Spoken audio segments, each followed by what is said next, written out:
নমস্কাৰ জয় হিন্দ জয় অসম এটা বহুতে ভাল খবৰ লৈ আহিছোঁ আপোনালোকৰ মাজলৈ আজি পুনৰ নতুনকৈ চাকৰি আহিছে ডিআৰডিঅ বিভাগৰ ফালৰ পৰা যেহেতু ডিআৰডিঅ বিভাগৰ ফালৰ পৰা 2026 বৰ্ষৰ কাৰণে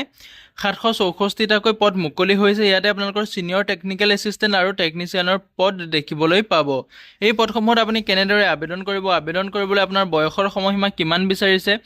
এপ্লিকেশন ফিজ কিমান কাটিব লাগিব লগতে আপোনালোকৰ এডুকেশন কোৱালিফিকেশন কি লাগিব সম্পূৰ্ণ তথ্য এই ভিডিঅ'টোত আলোচনা কৰিম ভিডিঅ'টো শেষলৈকে চাব অলপ স্কিপ নকৰাকৈ যদি ভিডিঅ'টো ভাল পায় তেনেহলে এটা লাইক কৰিব আৰু মোৰ চেনেলটোলৈ যদি প্ৰথমবাৰ কাৰণে আহিছে তেনেহলে চেনেলটো সাবস্ক্ৰাইব কৰিবলৈ নাপাহৰিব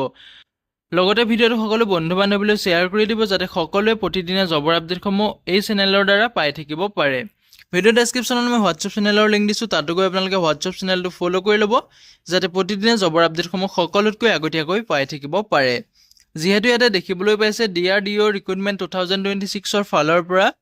764টা সিনিয়ৰ টেকনিক্যাল এসিস্ট্যান্ট আৰু টেকনিচিয়ানৰ পদ মুকলি হৈছে এই পদসমূহত আপুনি কেনেদৰে আবেদন কৰিব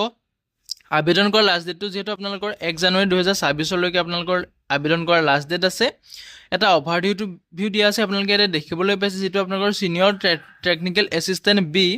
যেটো আপোনালোকৰ এসটিএ বি তাতে আপোনালোকৰ টোটাল পোষ্ট মুকলি হৈছে 561টা পোষ্ট মুকলি হৈছে স্কেল অফ পে যেহেতু আপোনালোকৰ স্যালাৰিটো লেভেল 6 ৰ মতে দিয়া হ'ব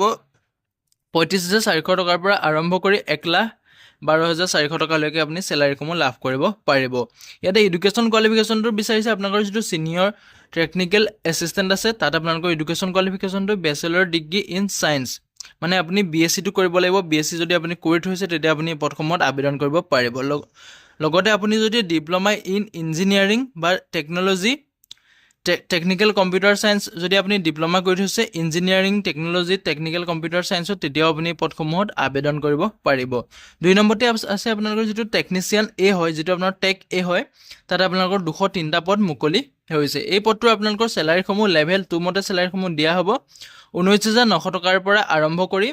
63200 লৈকে আপুনি স্যালাৰিসমূহ লাভ কৰিব পাৰিব এডুকেশন কোৱালিফিকেশন আপোনালোকৰ এই পদটোৰ ক্ষেত্ৰত আপুনি 10 পাস কৰিলেও আবেদন কৰিব পাৰিব মিনিমাম যদি আপুনি 10 পাস কৰি থৈছে তেতিয়া হলে আপুনি এই পদসমূহত আবেদন কৰিব পাৰিব লগতে যদি আপোনালোকৰ সাৰ্টিফিকেট আছে বা আপোনালোকৰ ডিপ্লোমা আছে ট্ৰেইনিঙৰ যদি আপোনালোকৰ ইন্ডাষ্ট্ৰিয়েল ট্ৰেইনিঙৰ যদি আপোনাৰ কিবা ডিপ্লোমা আছে বা সাৰ্টিফিকেট আছে তেতিয়াও আপুনি এই পদসমূহত আবেদন কৰিব পাৰিব মিনিমাম আপুনি 10 পাস কৰিলে আপুনি যেটো 2 নম্বৰত আপোনালোকৰ যেটো পদ আছে সেই পদটোত আপুনি আবেদন কৰিব পাৰিব ইয়াতে আপোনালোকৰ বয়সৰ সময়সীমাটো দিয়া আছে 18 বছৰ পৰা 28 বছৰ বয়সলৈকে আপুনি পদসমূহত আবেদন কৰিব পাৰিব লগতে আপুনি এজ ইলেকশনসমূহ ল'ব পাৰিব ক্যাটাগৰী আছে আপোনালোকৰ এজ ইলেকশনটো দিয়া আছে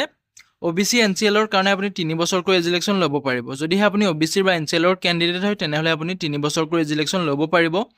যদি আপুনি এসসি বা এসটিৰ ক্যান্ডিডেট হয় তেনেহলে আপুনি 5 বছৰকৈ ল'ব পাৰিব যদি আপুনি পিডব্লিউবিডিৰ ইউআৰ আৰু ইডব্লিউএছ হয় তেনেহলে আপুনি 10 বছৰকৈ এজ ইলেকশন ল'ব পাৰিব যদি আপুনি পিডব্লিউবিডিৰ ওবিসি এনসিএল হয় তেনেহলে আপুনি 13 বছৰকৈ এজ ইলেকশন ল'ব পাৰিব যদি আপুনি পিডব্লিউবিডিৰ এসসি বা এসটিৰ হয় তেনেহলে আপুনি ইয়াতে 15 বছৰকৈ এজ ইলেকশন ল'ব পাৰিব এপ্লিকেশন ফিজটো ইয়াতে আপোনালোকৰ দিয়া আছে যেটো আপোনালোকৰ এসটিএ বি যেটো আপোনালোকৰ প্ৰথম যেটো পোষ্ট আছিল যেটো আপোনালোকৰ গ্ৰেজুৱেচন লেভেলৰ পোষ্ট হয় তাতে আপোনালোকৰ ক্যান্ডিডেট আপোনাৰ ক্যাটাগৰী আছে আপোনালোকৰ এপ্লিকেশন ফিজসমূহ দিয়া আছে ইয়াতে দেখিবলৈ পাইছে যেটো UR OBC EWS MSP women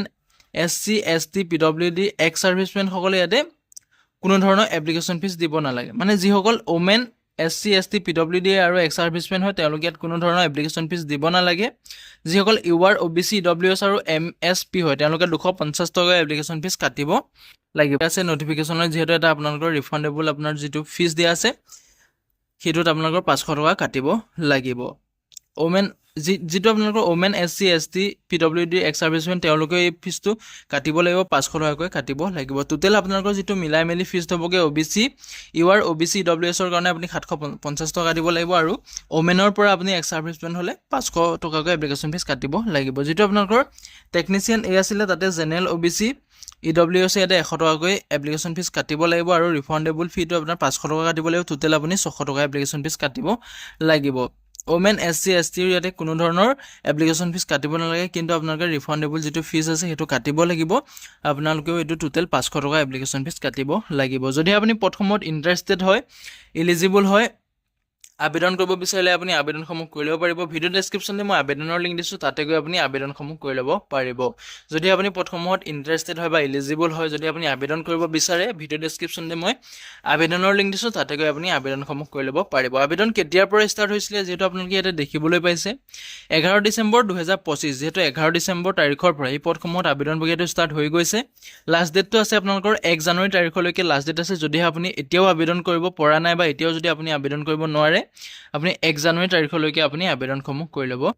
পাৰিব। যদিহে আপুনি ভিডিঅ'টো চাই ভাল পালে এটা লাইক কৰিব, আৰু মোৰ চেনেলটোলৈ যদি প্ৰথমবাৰ কাৰণে আহিছে তেনেহ'লে এই ধৰণৰ জবৰ আপডেটসমূহ প্ৰতিদিনে পাবৰ কাৰণে মোৰ চেনেলটো ছাবস্ক্ৰাইব কৰি বেল আইকনটো অন কৰি থ'ব, যাতে প্ৰতিদিনে জবৰ আপডেটসমূহ আপুনি